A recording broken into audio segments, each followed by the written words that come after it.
Hey, what's up? We are Emmure, and you're watching Revolution TV.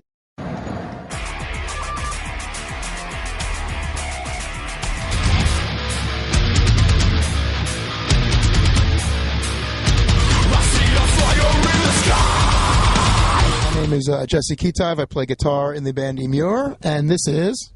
I'm Mike Cobb, and I play drums in Emmure. Hi!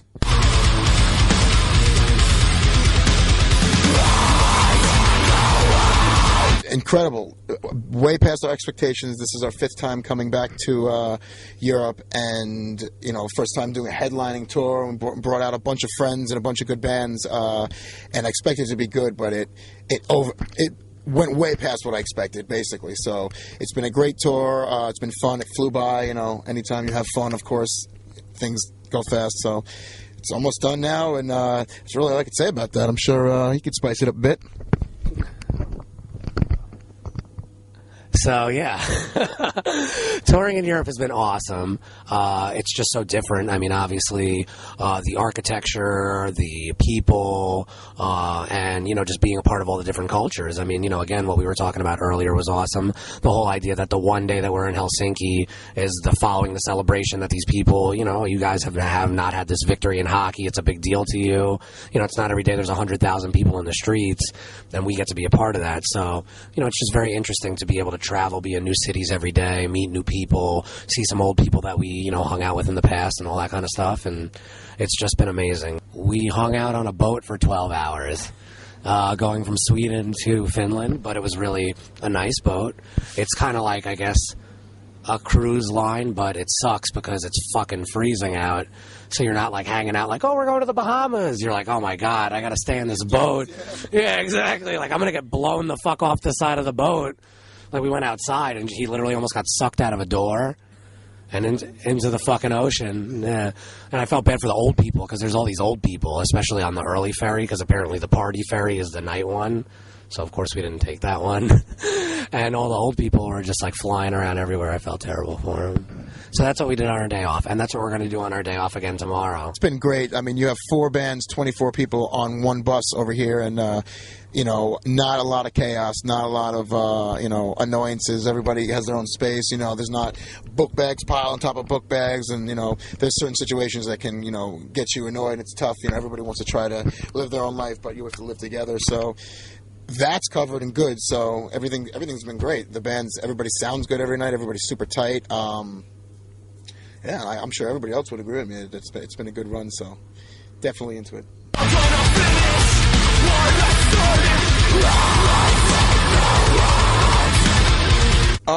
About the album, I mean, we spent the year before, you know, different parts of the year working on it, you know, putting parts down on the computer, sending parts to each other, you know, deciding what we want to do, and we were all genuinely really happy. We took all the best stuff that we wanted. We went into the studio with 15 songs. We had to cut a song. We went in there over prepared, and that is what I think it is. You know, sometimes a lot of bands will go into the studio not ready and kind of make it happen, and, you know, it's like, there it is, you know, that's what you record, that's the stamp, that's what goes out. So we had a lot of time to do something called pre-production, and listen to the songs as if they were done, and like, okay, this is good or not good. And so took that to the studio with Joey Sturgis, and it was a great time. He's a great producer, and then that was it. We just waited and waited and waited, like every other band, for it to come out. You know, we listened to the songs, we learned it, and now here we are, having the interview, playing the songs. Months later, the album came out. It's sold, you know, over 30,000 copies so far in the United States, which is super good for now.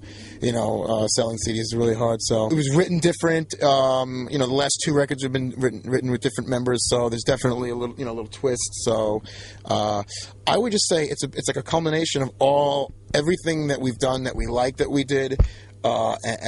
Keeping in mind what our fans, you know, want from us, and the reason why they started to come out to see us, you know, in 2004 and 2005. It's like, that's what we still have to feed people, as well as keep ourselves happy, you know, not just be like, oh, we want to do this because we want to be on the radio, or this or that. It's like, no, you know, we stick with what we know and what we like, and, you know, it was just another batch of songs that we all put together. So that's really what it is. So I'm really happy with that one, and I would say, in comparison, it was done differently, and we were really happy with it, and everybody else was really happy with it. We did Felony, we were happy with it. Not as many people were happy with Felony, I would say. More people are happy with this CD, so that's a step up, so I'm really happy, you know.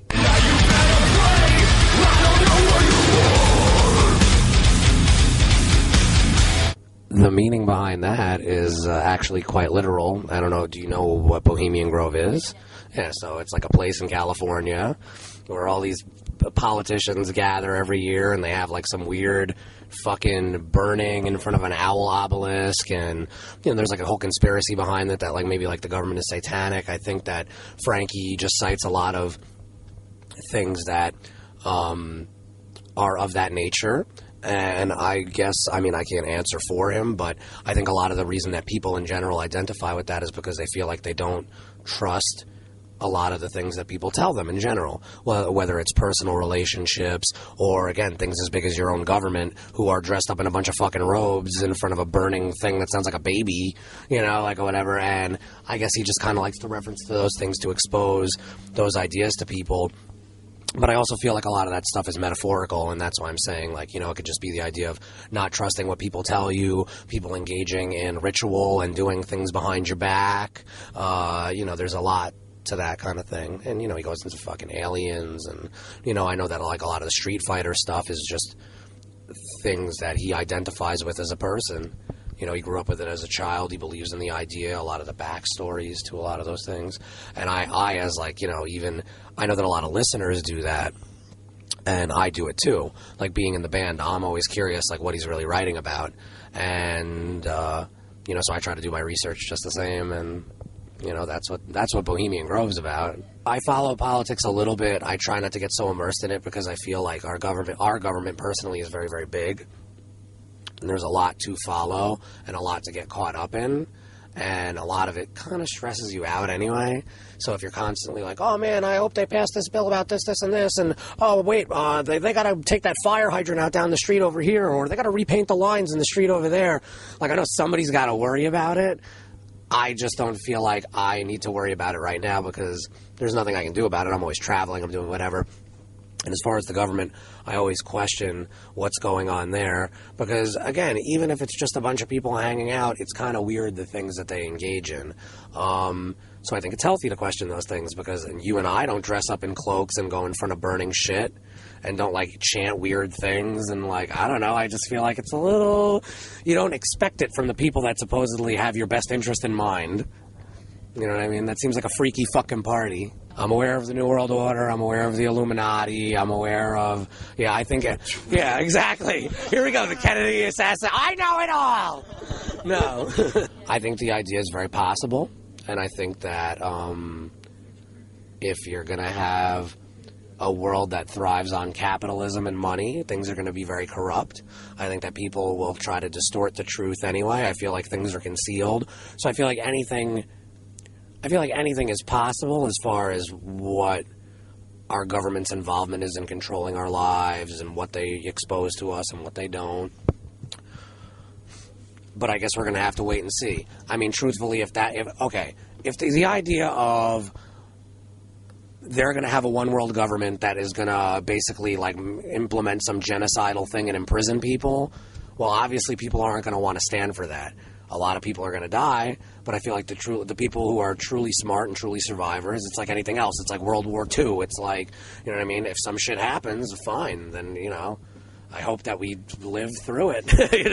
I want to live through it, and I'm going to do my best that I can to do that. But, it's not something that you really talk about with people every day. Because, again, people want to live their lives. They want to be happy. They don't want to think about this shit all the time. So, yeah, I'm aware of it, but I just don't try to proliferate it onto people because I feel like it's a paranoid thought. It isn't happening in the immediate sense. It could be behind the scenes, but it's not happening 5 feet in front of you. And I think that that's a bad thing because a lot of people only acknowledge what's 5 feet in front of them. But then again, people just want to be happy. We're not going to live like forever. And if we do, then there's a deeper meaning to whatever they're doing anyway. You know what I mean? Like, so for me, I'm like, I'm going to enjoy my life now. But if people want to converse about it, I'll talk about it all day. Then exchange, like, ideas. Yeah.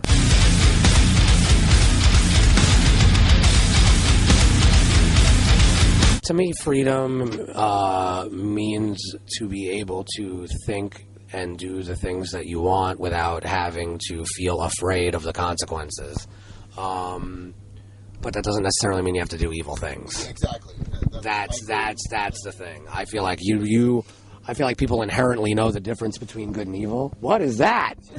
That looks good. I'll put it down. That's not evil. You gotta go do that other one right after this. All right. There we go. So yeah, I think people inherently know the difference between good and evil. For the most part. And that you can be free to think whatever you want without having to do things that negatively affect other people. You know, so yeah, that's freedom to me. Just being in love, man. Do you remember? Well, for me personally, I have an eclectic taste in music, and there's certain different things that I might like. This one song, it could be like a country song, just because there's a part in it that's super catchy. I'm not someone to be like, I don't like that style because of this, or I don't like that. If there's something that I like, you know, I get a quality in it, then I like it. So You just have to be true to yourself. Be happy with what you're doing. Make things that you genuinely identify with. I feel like all music is valid. I really don't feel like there's like bad music. Like there is some. Yeah, exactly. It's all. Well, that's the thing. It's completely subjective. But I think that art should be tried to be looked at objectively. Like that's the whole kind of juxtaposition. You know, it's hard, but. We get people who criticize our band negatively all the time, and they go, "This band is fake. This band sucks. This band is shit." Blah blah blah blah. But then there are other people who, quite, conversely, say, "No, that's not true at all. I know exactly what they're talking about. I identify with every note, every word, everything." So I always try to keep an open mind about music and try to get in that person's head. But if you can't, I don't say it sucks. I just say I don't understand it. You know what I mean? Because the thing is there's something going on there. Even if the person took a fucking sheet of acid and they just like spit like complete nonsense, well, that's what it is. That's valid because that exists. That happened. You know, so I feel like all music has something. I try to keep an open mind. But it's hard. You have to train your brain. It's a discipline. You know what I mean? Because people, especially nowadays, your attention span is so short, you're very quick to judge things before you give them a genuine chance. So, you know, I don't know. I mean, with music, I think it's all important because it teaches you how to be a better musician for yourself, what you like, what you don't like, you know what I mean? And that's okay. it depends on how somebody wants to look at it. Somebody can just, accidentally crap out some notes and then it's the best thing ever and it's a good song. Somebody could think and think and think and think and work on it and do something at the same quality. And that's all on how it comes out to the listener, you know what I mean? A lot of people are very, ignorant to it and they just don't know. So it's just what they hear is what they know. So, and a lot of people like to judge. So if somebody makes a one-hit wonder, they want to judge that or, What's interesting to me is a lot of one-hit wonders or just even pop songs in general. The content is there. It's just, I guess, somewhat watered down to appeal to a broader audience in a lot of ways. But I think a lot of people don't necessarily want to have to think about the music that they listen to all the time. I think it's valid nonetheless because people get in different moods where they're very introspective and they're like, ooh, I want to listen to this because it's so deep and poetic and this and that. But sometimes you don't feel that way. Sometimes you're just like, I don't want to feel anything. I don't want to think about anything. I just want to not be thinking about whatever I'm thinking about anyway, So there's different levels of emotional cleansing for people, though I think that a lot of people emotionally cleanse themselves on a very shallow level. It works for them. Yeah, it's hard. Life is hard, so I'm not going to expect people to be like, oh, listen to my music and fucking hang on every word, and, oh, you don't cry when you hear that part? What's wrong with you? Or you want to just hear music that has no meaning? As far as emotional complexity? Yeah, that's cool, because then it has meaning somewhere else. You know what I mean? If it's not emotionally cleansing, it just might be like digestively cleansing. You hear a song and it makes you shit.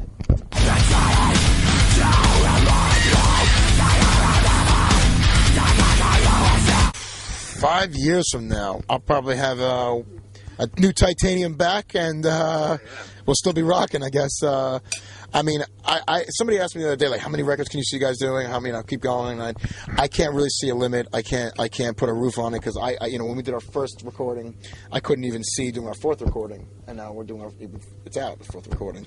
So 5 years from now, hopefully everybody's still looks the same, and everybody's in good health, and and better. we're still touring and doing what we love, making music, doing something in the music business, being part of what it is, you know.